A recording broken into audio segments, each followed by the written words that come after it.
It's time for the Victoria University 60-second seminar. And good morning, it's Wednesday morning, which of course means it is time for the Victoria University 60-second seminar. A very good morning to Marty this morning, Marty Pilott. 5, 4, 3, 2, 1, take it away. Thank you for the invitation.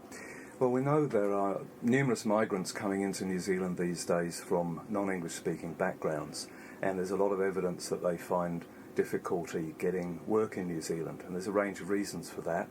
The experience, the qualifications, and also their language. My interest is in language because I've been working in ESOL teaching for decades.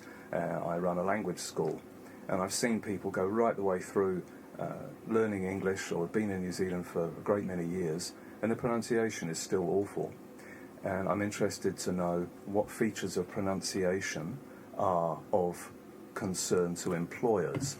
So I'll get a survey of employers listening to samples of speech, and I will learn from that what features of pronunciation they find objectionable or acceptable, and then that can be fed into ESOL teaching so that we then know what we should be teaching. Cool. People. It's kind of a sort of a very subjective thing, I'd imagine. Well, there's aspects which are subjective and objective. So the objective idea is this intelligible? And you can get a panel, you can get somebody speaking as an example, you can get them to transcribe what they hear, and you can get fairly objective results and to say, well, how far away is this person from an acceptable norm of speech, and how close are they to it? But I am dealing with a very subjective thing, because in the end, the employer has the absolute right to say, I'll give you a job or I won't. And that is is a subjective decision. Yeah, and I know from sort of my own employment experience that, it can be a very, like, an employment process. Deciding who to employ can be a very subjective. Yes. Very, very subjective sort of. So the employer's got a great many reasons for employing somebody.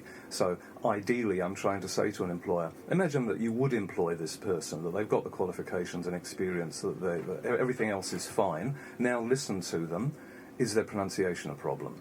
And so we're trying to focus on that one item. And sometimes the employer might say, well, it's okay for me, but I wouldn't put them in front of a customer, for example. And therefore they'll have a higher standard for what they want if they've got to deal with the public, deal with customers. Whereas other jobs, they might say, well, I need them to follow my instructions to understand, and I need them to tell me what's going on. And therefore, I've got to be happy with the way they speak. I don't have to work at it to understand them. Is there an extent to which sort of certain accents sort of develop a reputation? Because, you know, people develop sort of associations between particular accents. Certainly. So. I mean, in New Zealand, you can draw a series of circles like a target. You can say in the centre, employers like people to have a Kiwi accent. Then around that, they're perfectly happy to have any of the white countries. So if you're Australian or English like me, or American, then there's never a problem. Even when they've got very strong accents, it's still considered acceptable. Then you move further out from that, and then you find that the people who come from the non-Anglo countries now have a different reputation. Europeans are generally considered acceptable, but we now have a lot of people from South Asia, Indian subcontinent, and from East Asia, from Myanmar. We've got people from Vietnam, Laos, Cambodia, and of course China. And those people, whose languages are very, very different from English, can have problems.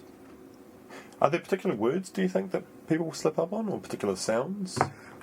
Well, people tend to focus on sounds, vowels and consonants. In fact, that's probably not what causes most of the problem. When you can't understand someone, it's often that they've got a problem of putting the stress in the wrong places. And this is typically a problem with Indian speakers, because they may be native speakers of English, but they have a different stress pattern. So, for example, I was buying a motorbike in New Delhi, and the guy kept referring to it as the vehicle. You work out, that's a vehicle. So they're putting the stress on the second syllable. When you do that, and if you come to New Zealand and you put the stress in the wrong place, native speakers become completely confused, and they can't follow what you're saying. So that's one example of a problem I expect to find. And I mean, English is sort of redeveloping as one of the main sort of branches of the English language. Well, yeah, they have a very different way of sort of speaking than. Well, you have different kinds of Englishes around the world, and you've got to accept Indian English is not some funny wrong way of doing it. It's one of the accents of English. But the question is, someone comes from another country, they come to New Zealand and they want a job. Now, you can't legislate to say you've got to employ certain kinds of people, and so unfortunately, some groups of people have to modify the way they speak in order to achieve acceptability for an employer. And there's an extent to which, even if you attempted to legislate that kind of thing, it's not possible to sort of enforce it. No one would imagine doing it. It's just in the real world situation, Yeah, I mean, yeah. Oh, cool. Any interesting things you've sort of found so far? Other things, or? Well, I thought I knew something about pronunciation when I started doing this research, and I realised that when I started I absolutely knew practically nothing. And so there's a whole series of things that affect what we do. The most interesting thing for me is something that's called voice quality. The actor Peter Ustinov used to say that if you want me to speak French or to sound like a Frenchman, the first thing I have to do is to put on a French face. And he was speaking quite literally that you modify your mouth position to speak another language if you do it well. And so what's happening is that people learn English, but they're using the same mouth position as they have always for their native language. And so it never sounds quite right. Whereas if you shift your whole mouth position differently, like you're moving your tongue further back, you're raising or lowering the back of your tongue, that kind of thing, you change the whole timbre, the sound of the way that you speak, and you suddenly sound 10 times more like a native speaker. You don't have to sound like a native speaker, but you have to move a bit towards it to be intelligible. Cool. And can you just, how did you sort of get into to language from the beginning? Well, that goes a long way back. I was still at school. Well, I think I got a book on the alphabet, and I was fascinated with the fact that most of the alphabets in the world have all come from the same source, and they're related to Egyptian hieroglyphics. And I just became fascinated copying out all these alphabets. And then at school I realised I was good at languages. I studied linguistics first at Auckland, and then I did my MA here at Victoria University in 1974. And then I spent 3 years just travelling around Asia. And so when I got to different countries, I would try and learn the language there, and that increased my interest in other cultures and in languages. Cool. And so you ended up with a language school?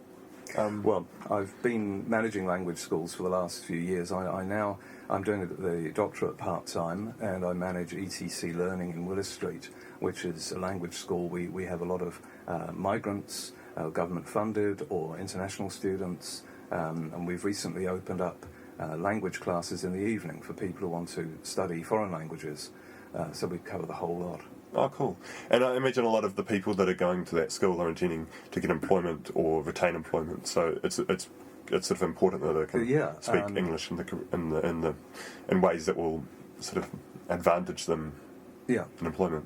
What happens is that typically groups of refugees come through to Wellington, and they often go to another school called M Class first when they're at the very lowest levels, and then they come on a program at ETC, which is aimed at getting them out into work. And so the groups that we get depend on where the wars are going on around the world. So refugees often typically come from Colombia and at the moment Myanmar or Burma. And Myanmarese, again, is very, very different from New Zealand, from English. The pronunciation is very, very different, and so they have to work a lot harder to get good pronunciation than say, a Spanish-speaking student from Colombia. You've been listening to the Victoria University 60-second seminar every Wednesday morning at 9:30 a.m, only on the BBC.